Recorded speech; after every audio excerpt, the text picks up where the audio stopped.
السلام علیکم ورحمۃ اللہ وبرکاتہ۔ آپ صلی اللہ علیہ وسلم سے ارشاد ہے کہ آپ صلی اللہ علیہ وسلم نے فرمایا، اے ایمان والو، تم پر روزے اس طرح فرض کیے گئے ہیں جس طرح ان لوگوں پر فرض کیے گئے تھے جو تم سے پہلے آئے تھے، تاکہ تم گناہوں سے بچ سکو۔ اور رمضانوں کے مہینے میں ہمیں کس اہتمام سے رہنا چاہیے اور کیا کام کرنے چاہیے اور کیا نہیں کرنے چاہیے۔ ہمیں چاہیے کہ روزے کا سب سے پہلے اہتمام کریں، اور ہر ایک مسلمان پر، بالغ مرد اور عورت پر روزے فرض ہیں 1 مہینے۔ روزے کے مہینے میں ہر چیز کی فضیلت بڑھا دی جاتی ہے۔ اللہ تبارک و تعالیٰ نے ہر ایک، یعنی کہ فرضوں کا ثواب 1 کا 70 کر دیا جاتا ہے اور نوافل کا ثواب فرضوں کے برابر کر دیا جاتا ہے۔ ہم لوگوں کو چاہیے کہ زیادہ سے زیادہ اللہ کی عبادت کریں، اور روزہ ایسا بتایا جاتا ہے روزے کے بارے میں کہ روزدار قیامت کے دن وہ لوگ، روزداروں کے منہ سے مشک کی خوشبو آئے گی۔ کس سے؟ روزداروں کے منہ سے مشک جیسی خوشبو آئے گی، اللہ کے نبی نے فرمایا۔ اور ہمیں چاہیے کہ روزوں کے درمیان ہمیں اپنے ہر ایک اعمال کا دائرہ لینا چاہیے کہ ہمیں بڑے اہتمام کے ساتھ رہنا چاہیے۔ روزہ رکھنا صرف بھوکا رہنے کا نام ہی روزہ رکھنا نہیں ہے، ہر ایک اعضاء کا روزہ ہوتا ہے۔ ہمیں چاہیے کہ اپنے زبان کا اور اپنی نگاہوں کی حفاظت کریں۔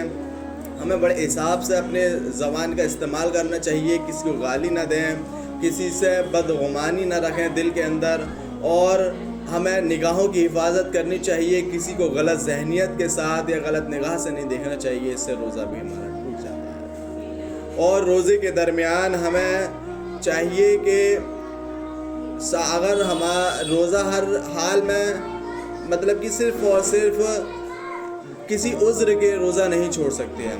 اگر کسی نے جان بوجھ کر ایک روزہ چھوڑ دیا تو وہ قیامت تک اس کی قضا ادا نہیں کر سکتا۔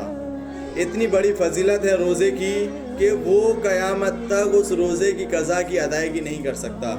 اور ہمیں ثواب اتنا ملتا ہے کہ 1 کا فرض جو ہوتے ہیں وہ 1 کا 70 ہوتا ہے، ملتا ہے، اور نوافل کا یعنی نفلی جو نماز پڑھتے ہیں، ہم نفل جو پڑھتے ہیں، اس کا ثواب جو ہے فرضوں کے برابر کر دیا جاتا ہے۔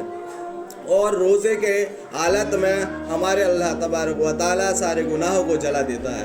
روزے کی تاثیر گرم بتائی جاتی ہے، جس طرح سے ہمیں بھوک کی شدت لگتی ہے، پانی کی شدت ہوتی ہے، اسی طرح جتنی ہماری شدت بڑھتی ہے بھوک کی اور پانی کی، اسی طرح اللہ تبارک و تعالیٰ ہمارے گناہوں کو بھی جلا دیتا ہے۔ اور ہمیں چاہیے کہ روزے ہم سے نہ چھوٹیں۔ روزے کے اندر یعنی رمضان المبارک کے مہینے کے اندر 3 عشرے ہوتے ہیں، جس میں پہلا عشرہ ہوتا ہے رحمتوں کا، جس میں اللہ تبارک و تعالیٰ اپنے بندوں پر رحمت نازل فرماتے ہیں۔ تو اس لیے ہمیں پہلے عشرے میں اللہ سے اپنے لیے ہی، اپنے ساتھ ساتھ اوروں کے لیے بھی کہ نام رحمتوں کی دعا کرنی چاہیے۔ اور دوسرا عشرہ ہوتا ہے کہ دوسرا عشرہ ہوتا ہے اپنی مغفرت کا۔ ہمیں چاہیے کہ مغفرت کی دعا اللہ سے کری جائے، اور اپنے سبھی کے لیے ہمیں مغفرت کی دعا کرنی چاہیے، اور اپنے لیے بھی ہمیں مغفرت کی دعا کرنی چاہیے۔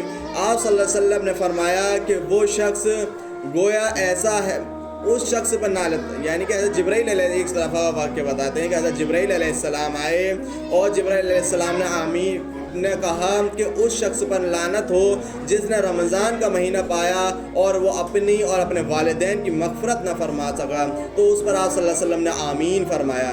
جو صحابہ رضی اللہ تعالیٰ عنہ بیٹھے تھے، انہوں نے فرمایا کہ آپ صلی اللہ علیہ وسلم آپ نے آمین کس بات پر کہا؟ تو آپ صلی اللہ علیہ وسلم نے فرمایا کہ حضرت جبرائیل آئے تھے، انہوں نے کہا کہ اس شخص پر لعنت ہو جو رمضان کا مہینہ پا کر اور اپنی اور اپنے والدین کی مغفرت نہ کروا سکا، ایسے شخص پر لعنت ہوتے۔ اس لیے ہمیں چاہیے کہ اپنے اور اپنے والدین کی مغفرت کی دعا کی جائے، اللہ سے توبہ اللہ کی جائے، اور زیادہ سے زیادہ ہمیں یہ تیسرا عشرہ ہوتا ہے جہنم کی آگ سے خلاصی کا۔ ہم لوگوں کو اپنے لیے اور اپنے جتنے بھی ملنے جلنے والے یعنی امت مسلمہ کے لیے، سبھی کے لیے دعا کرنی چاہیے، اللہ تعالی ہم سبھی کو جہنم کی آگ سے حفاظت فرمائے۔ جہنم کی آگ بہت ہی سخت عذاب ہے۔ تو اور آگ صلی اللہ علیہ وسلم آخری عشرے میں بہت زیادہ عبادت کیا کرتے تھے، اور ہم لوگوں کو بھی چاہیے کہ رمضان کے آخری عشرے میں زیادہ سے زیادہ عبادت کی جائے۔ رمضان کے آخری عشرے میں ایک رات ایسی بتائی جاتی ہے جس کو کہتے ہیں شب قدر، جس بتایا جاتا ہے کہ جس شخص نے اس رات عبادت کر لی گویا اس نے اب 800 برس یعنی 1000 سال عبادت کے برابر اس کا ثواب ملتا ہے۔ یعنی کہ جس شخص نے شب قدر پا لی اس نے 1000 سال تک کی عبادت کی۔